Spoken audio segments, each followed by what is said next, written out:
Hello everyone, welcome to the Automation Age. Today in this video, I am going to explain about Table Output plugin. Table Output plugin is used to store the data from the file to the database in the table format. Here we are going to use PostgreSQL database to store the data. Download and install PostgreSQL and open the PG admin panel. Now create the database by giving the appropriate name and create a table to store the data.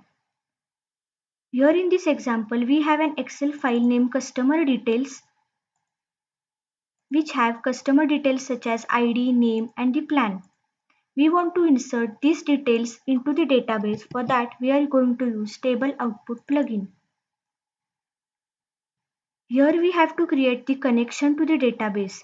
To create the connection to the database, click on new and fill the parameters to create the connection. As I have already created the parameters, I will edit the connection and show you the parameters. Here we have host name, that is localhost, database name, port number, username and password. To test the connection, click on test to check whether the connection is successful or not. After that, we have to browse the table where we want to store the data. I will store the data in the customer details.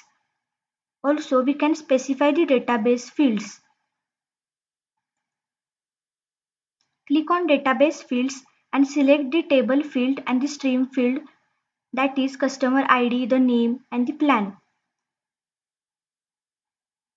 Now click on SQL to execute the query.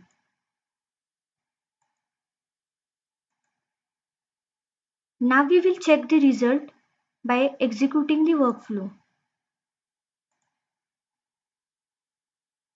In the preview data, we can see that Excel file has total 8 records. Now we will check the data in the table.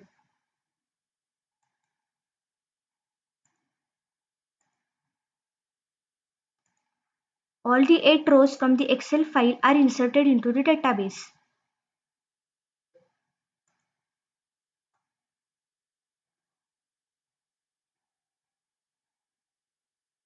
I hope this video will be helpful to you. Thank you.